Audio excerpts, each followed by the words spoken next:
24 কোটা আন্দোলনের সর্বোচ্চ ত্যাগী নেতা তারেক রহমানকে আজকে কেন নির্বাচন কমিশনের সামনে অনশন করতে হলো?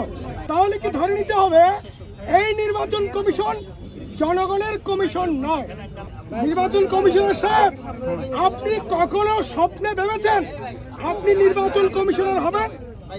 তাহলে আমরা যারা আপনাকে নির্বাচন কমিশনার বানিয়েছি, আপনি তাদের সাথে যে আচরণ করছেন বিগত 1 বছর ধরে, এর পরিণাম সম্পর্কে আপনার জানা উচিত।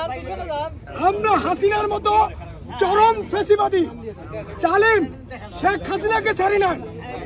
আমাদের কাঁধে ভর করে আপনি নির্বাচন কমিশনে বসে গণ-অভ্যুত্থানের নেতৃত্বের বিরুদ্ধে অবস্থান নেবেন এবং তারেক রহমানকে এখানে অনশন করতে বাধ্য করবেন। তাদেরটা বাতিল না করে আপনি এই গণ-অভ্যুত্থানের মূল স্টেক হোল্ডার তারেক রহমান এবং তারেক রহমানের সঙ্গীদের যে নিবন্ধন আটকে দেওয়ার অধিকার আপনি রাখেন না। মোহাম্মদ তারেক রহমান এই নিবন্ধনের জন্য অনশন করছেন, তার সাথে একাত্মতা ঘোষণা করার জন্য। এই তারেক রহমান জুলাই আন্দোলনের একজন বীর যোদ্ধা, অত্যন্ত স্পষ্টভাষী এবং কোনো রাগঢাক করে কথা বলেন না। তারেক রহমানের যে দল আমজনতা দল, এই দল আপনার সংস্কার কমিশনের প্রত্যেকটা মিটিং উপস্থিত ছিল এবং তারা সেখানে তার যথাযথ ভূমিকা পালন করেছে।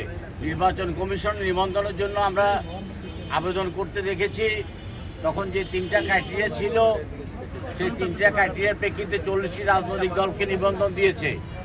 পরবর্তীকালে বর্তমান নিবন্ধিত রাজনৈতিক দলের সংখ্যা 56টি।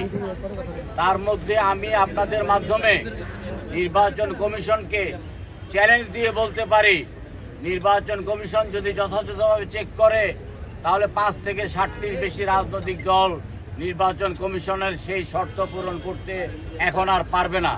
আমরা দেখেছি নির্বাচন কমিশন মানুষের কোটি কোটি টাকা লুণ্ঠন করে যারা মানুষকে পথের ভিখারি বানিয়েছে তাদেরকেও নির্বাচন কমিশন কোনো কালো শক্তির ইঙ্গিতে নিবন্ধন দিয়েছে।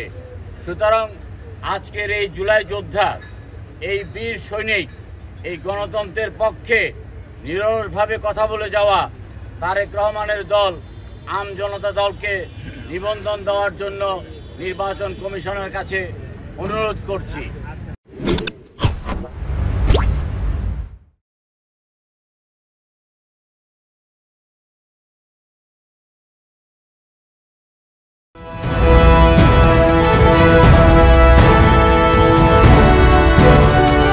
জনতা টিভি, জনগণের আয়না।